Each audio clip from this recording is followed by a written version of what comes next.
My first thought upon entering was that it might just be worth becoming a prefect for the sole privilege of using this bathroom. The space glowed under the soft light of a chandelier, dim lanterns flickering on either side of the room. It felt almost like entering the Undercroft. White marble stretched across every surface, polished to perfection, from the towering columns to the massive rectangular pool at the room's centre. Magnificent fish-shaped fountains flanked either side, spilling shimmering streams of water that shifted from sapphire to emerald to rose gold. The sight reminded me of the mermaid scale I'd given Ominous for his birthday. Delight warmed me, yet a small, sharp ache spread in my chest like ink through water. I would have rather been here with him. You can change in there.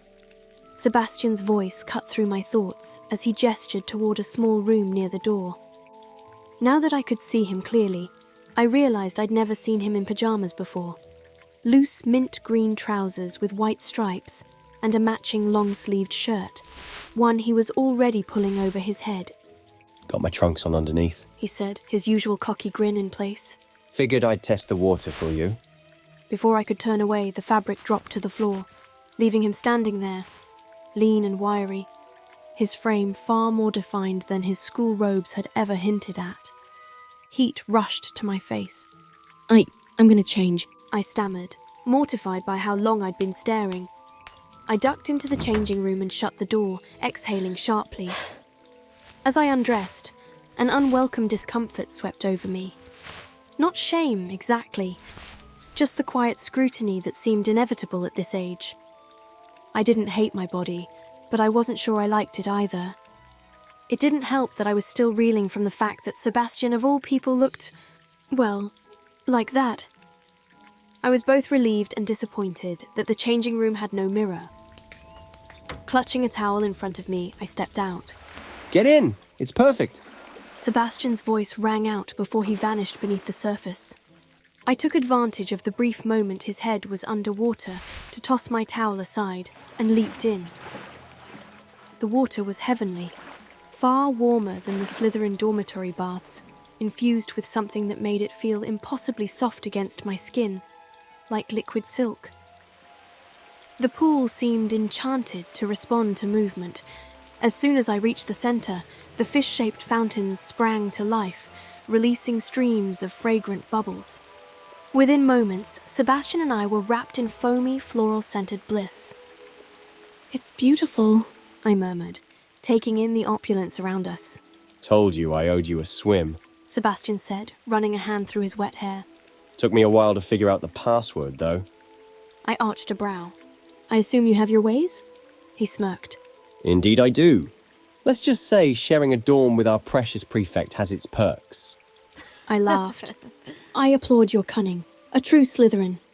The words were barely out before I realized my mistake. Sebastian's smile faltered. "I'm sorry," I whispered. He shook his head sharply.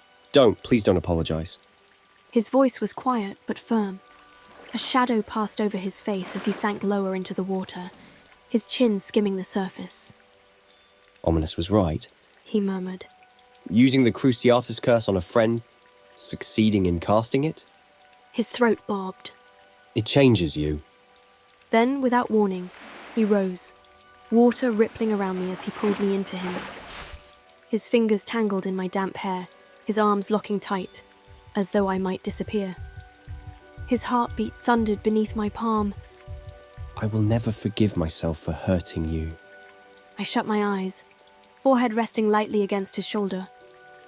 He felt solid, steady, like a lifeboat in a storm. "Sebastian," my voice barely carried over the water. Slowly, carefully, he let me go. "I already forgave you," I said, meeting his gaze only after a long pause. "The moment I opened my eyes in that study, I forgave you. Because I saw it, Sebastian. I saw how much it hurt you too." Sebastian looked at me, really looked at me, his face so close I could have counted every freckle, every droplet clinging to his lashes. For one suspended moment, I thought he might kiss me. My heart lurched, torn between flight and stillness. Then, abruptly, he recoiled. Oh, blazes. He groaned, lowering himself into the water again. I didn't mean to... Damn it. I didn't think you were going to... I lied, forcing an awkward smile. He sighed, head tilted back. I turned away, feigning interest in the painting of a mermaid perched on the shore, while my thoughts spun in tight, dizzy circles. After a while, Sebastian drifted closer, propping his elbows on the pool's marble edge. I never meant for things to be this complicated, he murmured. I glanced at him, waiting. From the moment I saw you, your tiny face swallowed by that ridiculous sorting hat, I wanted you by my side. His voice was quiet, almost wistful. I wanted to show you everything, impress you, see your eyes light up the way they did when you first stepped into our common room. He let out a breathless laugh. Did you know that, by the way? That when you get excited, your whole face shines like a damn sunbeam. I blinked, heat creeping up my cheeks. I hadn't known. I saw it when you beat me in our first defense against the dark arts lesson. I saw it when you stepped into the Undercroft for the first time. He exhaled heavily. And I fell for it. For that look on your face. Fell for you. I stared at my hands beneath the water's shiny surface, my mind utterly blank. Except for one unshakable thought. I would never have the courage to tell Ominous how I felt. Why was everything so much easier with Sebastian? Quite predictable, really, that I'd fall for a girl who shares my, shall we say, enthusiasm for the darker arts. He said, his smirk tinged with bitterness. Maybe that's why I kept pushing. He paused, shaking his head. I knew the risks. I knew it would drive Ominous crazy. I didn't care. He broke off, dragging a hand down his face. Merlin, how could I be so stupid? You couldn't have known, I said urgently. Please, Sebastian, stop beating yourself up over this. I want nothing more than to leave it behind. Can't we just... I forced the words out before I could stop myself. Get back to the way we all used to be. I swallowed, throat dry with hypocrisy. I knew perfectly well that I was just as responsible for how things had turned out. Sebastian's gaze was unyielding, his forehead heavy with thought. He opened his mouth but said nothing. Instead, his eyes darkened, a menacing flicker passing over his face. My breath hitched. Don't, he interrupted. Don't act like you don't know what I'm talking about. He straightened, looming over me until I had to tilt my head back.